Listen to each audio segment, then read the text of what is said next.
الحمد للہ رب العالمین والصلاة والسلام علی نبینا محمد صلی اللہ علیہ وسلم وعلی آلہ واصحابہ اجمعین ومن تبعہم بإحسان الی یوم الدین۔ معزز سامعین اکرام، حج کے فضائل، احکام اور آداب پر مشتمل دروس جاری ہیں۔ پچھلے درس میں یہ بات بیان ہوئی کہ حج کی فرضیت کی شرطیں کیا ہیں۔ ان میں سے پانچویں بات تھی استطاعت، جیسا کہ قرآن میں اللہ تعالیٰ نے فرمایا وَلِلَّهِ عَلَى النَّاسِ حِجُّ الْبَيْتِ مَنِ اسْتَطَاعَ إِلَيْهِ سَبِيلًا، یعنی لوگوں پر اللہ کے گھر کا حج ہے جن کو استطاعت ہو۔ اور نبی صلی اللہ علیہ وآلہ وسلم نے استطاعت کی جو تعریف فرمائی تو کہا الزاد والراحلہ، یعنی اس سے مراد یہ ہے کہ اس کے پاس زاد راہ اور سواری موجود ہو، یا آج کل کے اعتبار سے سواری کا خرچ، ٹکٹ وغیرہ۔ اور اگر کوئی شخص مالی طاقت تو رکھتا ہو لیکن جسمانی طور پر سفر حج کے قابل نہ ہو تو اس پر لازم ہے کہ وہ اپنی جانب سے کسی ایسے شخص کو حج کرائے جو پہلے اپنی طرف سے فریضہ حج ادا کر چکا ہو۔ ایک مسئلہ ہے، خوب اچھی طرح سمجھ لینا چاہیے۔ کوئی شخص دوسرے کی طرف سے جبھی حج ادا کر سکتا ہے جب وہ اپنی جانب سے حج ادا کر لیا ہو۔ حضرت عبداللہ بن عباس رضی اللہ تعالیٰ عنہ کا بیان ہے کہ حجۃ الوداع میں خثام قبیلے کی ایک عورت آئی اور کہنے لگی اللہ کے رسول، میرے باپ پر حج فرض ہو چکا ہے لیکن وہ بہت بوڑھا ہے اور سواری پر بیٹھنے کے قابل نہیں، تو کیا میں اس کی طرف سے حج کر لوں؟ رسول اللہ صلی اللہ علیہ وسلم نے فرمایا نعم حجی عنہ، ہاں تم اس کی طرف سے حج کر لو۔ یہ حدیث بخاری مسلم میں آئی ہے۔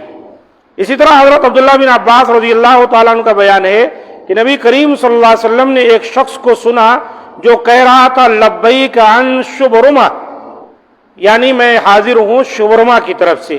تو آپ صلی اللہ علیہ وسلم نے پوچھا شبرمہ کون ہے؟ اس نے کہا میرے بھائی یا میرا رشتہ دار ہے۔ تو آپ صلی اللہ علیہ وسلم نے پوچھا کیا تم نے خود حج کیا ہوا ہے؟ اس نے کہا نہیں۔ تو آپ صلی اللہ علیہ وسلم نے فرمایا حج عن نفسک ثم حج عن شبرمہ، پہلے اپنی طرف سے حج کرو پھر شبرمہ کی طرف سے کرنا۔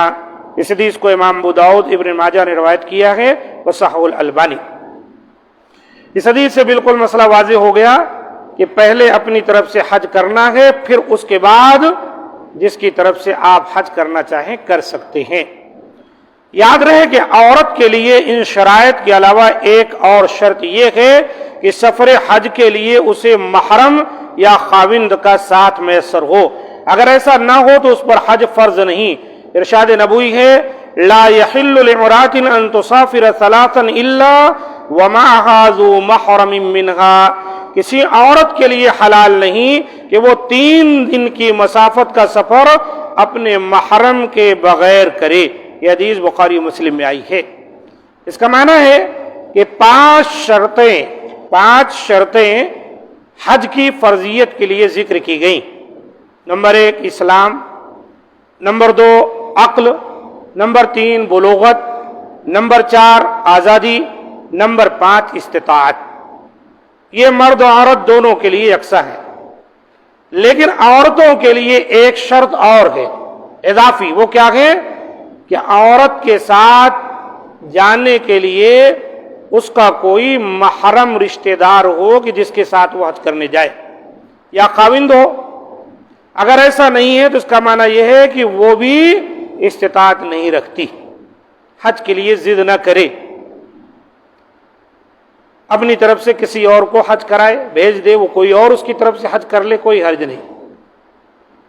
یاد رہے کہ جب کوئی شخص ان شرائط کے مطابق حج کی قدرت رکھتا ہو تو اسے پہلی فرصت میں حج کر لینا چاہیے اور اگلے سال تک اسے مؤخر نہیں کرنا چاہیے، کیونکہ رسول اکرم صلی اللہ علیہ وسلم کا فرمان ہے من اراد الحج فلیتعجل فإنه قد يمرض المريض وتضل الضالة وتعرض الحاجة، جس آدمی کا حج کرنے کا ارادہ ہو تو فرضیت کے بعد وہ جلدی کر لے، کیونکہ ہو سکتا ہے کہ وہ بیمار پڑ جائے، یا اس کی کوئی چیز گم ہو جائے، یا اسے کوئی ضرورت پیش آ جائے۔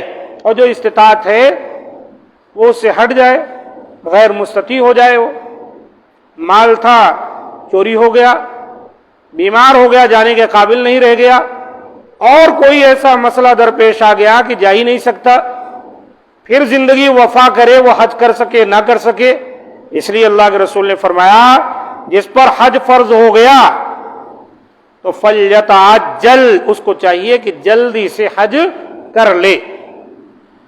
جبکہ حضرت عمر رضی اللہ تعالیٰ عنہ کہا کرتے تھے کہ میرا دل چاہتا ہے کہ میں ان شہروں میں کچھ لوگوں کو بھیج کر معلوم کروں، یعنی کچھ شہروں کا نام لیتے تھے وہ، کس کے پاس مال موجود ہے اور اس نے حج نہیں کیا تو اس پر میں جزیہ لگا دوں، کیونکہ وہ یقیناً مسلمان نہیں، ان کے پاس استطاعت ہو گئی اس کے باوجود حج نہیں کر رہے ہیں، تو پھر ایسے لوگ کیسے مسلمان ہیں؟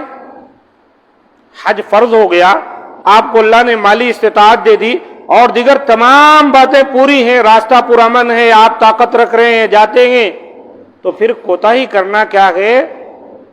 تو اس بات کا اعلان کرنا ہے کہ جیسے آپ مسلمان ہی نہیں۔ اللہ تعالی ہم تمام کو اس سے محفوظ رکھے۔ اور آج کل کیا ہے، بالخصوص ہمارے خطے کے لوگ، جیسے اپنے ہندوستان ہے، پاکستان ہے، بنگلہ دیش ہے، سری لنکا ہے، اس طرف کے لوگوں کی عجیب سوچ ہے۔ وہ لوگ سوچتے ہیں ایک دم آخری عمر میں حج کرنے کے لیے جانا، اور اس کا نقصان کیا ہوتا ہے کہ وہ جہاز پہ بیٹھنے کے قابل نہیں، وہاں مینا کے اندر، عرفہ کے اندر اور دیگر جو مناسک حج کے لیے جگہیں ہیں وہاں پر جانے آنے قابل ہی نہیں رہ جاتی، ان کو سہارے کی ضرورت پڑ جاتی ہے۔ تو اس وجہ سے ایک آدمی کو چاہیے، اللہ نے جو استطاعت دے دی، آپ عین جوانی میں ہیں، بالغ ہو گئے اور آپ مستطیع ہو گئے، فوری جا کر حج کر لیں۔ کیوں؟ ایک طاقتور جوان آدمی جتنی مستعدی کے ساتھ وہاں پہنچ کر مناسک حج ادا کر سکتا ہے، دوسرا آدمی کئی طرح کی دشواریوں سے دوچار ہو جاتا ہے۔